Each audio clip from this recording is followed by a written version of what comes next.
వినాయక చవితి పరంపరకి మిఠాయి లాంటి శుభవార్త 40 గ్రాముల నుండి 100 కేజీల లడ్డూని కస్టమైజ్ చేస్తుంది మన పరంపర. ఆర్డర్స్ కోసం సంప్రదించండి. ఆంధ్రప్రదేశ్ విమానాశ్రయాలకు కేర్ ఆఫ్ గా మారనుంది. ఇప్పటికే 6 విమానాశ్రయాలు ఉండగా మరో అంతర్జాతీయ విమానాశ్రయం నిర్మాణంలో ఉంది.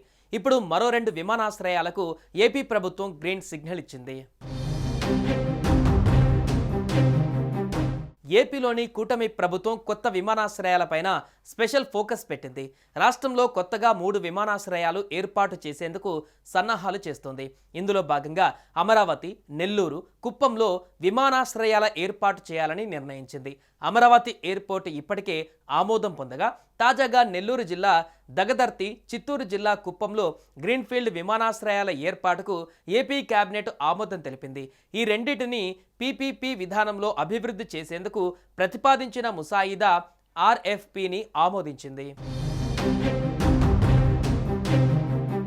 కుప్పం నియోజకవర్గాన్ని రోల్ మోడల్గా తీర్చిదిద్దాలన్నది చంద్రబాబు ప్రణాళిక. వాస్తవానికి 2019 జనవరిలోనే శంకుస్థాపన జరిగింది. పనులు మాత్రం ముందుకు సాగలేదు. ఇప్పుడు కూటమి ప్రభుత్వం రావడంతో చంద్రబాబు ఈ విషయంపైన దృష్టి పెట్టారు. ఇక్కడ విమానాశ్రయం కోసం 1200 ఎకరాల భూమిని సేకరించాలని నిర్ణయించారు. 4 నెలల్లో ఈ ప్రక్రియను పూర్తి చేసి ఎయిర్పోర్ట్ నిర్మాణ పనులను మొదలుపెట్టాలని గట్టి సంకల్పంతో ఉన్నారు.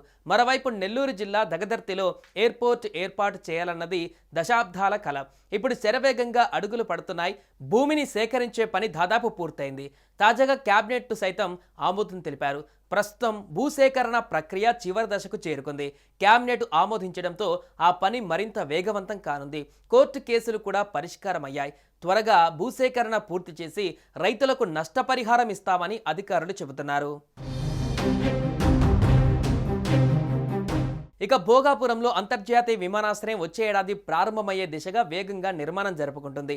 ఇవి కాకుండా ఇప్పటికే రాష్ట్రంలో విశాఖపట్నం, రాజమండ్రి, విజయవాడ, రేణిగుంట, కర్నూలు, కడపలో విమానాశ్రయాలు రన్నింగ్లో ఉన్నాయి.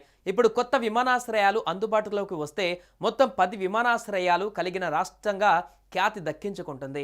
నెల్లూరు జిల్లా దగదర్తి ఎయిర్పోర్ట్ కోసం 1379.71 ఎకరాల భూమిని సేకరించనున్నారు. దీనికోసం ధామవరం, సున్నపుబట్టి గ్రామాల పరిధిలో భూమిని సేకరించనున్నారు. ఇప్పటికే 669.12 ఎకరాలు సేకరించగా మరో 710.59 ఎకరాలు తీసుకోవాల్సి ఉంది. ఇక ముఖ్యమంత్రి చంద్రబాబు సొంత నియోజకవర్గం కుప్పంలో విమానాశ్రయం కోసం 1200 ఎకరాలు సేకరించనున్నారు. ఈ 2 కొత్త ప్రతిపాదిత విమానాశ్రయాలను పబ్లిక్ ప్రైవేట్ పార్ట్నర్షిప్ విధానంలో నిర్మించనున్నారు. మరోవైపు రాష్ట్రంలో మినీ ఎయిర్పోర్ట్లు నిర్మించాలని ప్రభుత్వం భావిస్తోంది. హెలీ పర్యాటకం అభివృద్ధి చేసేందుకు ఈ చర్యలు తీసుకొనుంది. తొలి దశలో ప్రయోగాత్మకంగా హెలికాప్టర్లు మాత్రమే నడిచేలా ప్రైవేటు ఏజెన్సీలను ఆహ్వానించనుంది. ప్రైవేటు కంపెనీల నుంచి వచ్చే ప్రతిపాదనల మేరకు ఎక్కడెక్కడ మినీ ఎయిర్పోర్టులు ఏర్పాటు చేయాలో నిర్ణయించనున్నారు.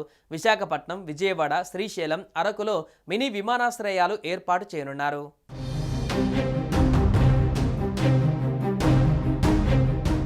సుమన్ టీవీలో మీ పర్సనల్ అండ్ బిజినెస్ ప్రమోషన్స్ కోసం కింది నెంబర్కి కాంటాక్ట్ చేయండి. డ్రగ్స్, గంజాయి లాంటి చెడు వ్యసనాలకు దూరంగా ఉండండి. తాత్కాలిక ఆనందం కోసం జీవితాలని నాశనం చేసుకోవద్దు. డ్రగ్స్ విక్రయాలు, దందాలు నిర్వహిస్తే 180059996969 టోల్ ఫ్రీ నంబర్ కి కాల్ చేయండి. డ్రగ్స్, గంజాయిని నిర్మూలిద్దాం, భవిష్యత్తును కాపాడదాం.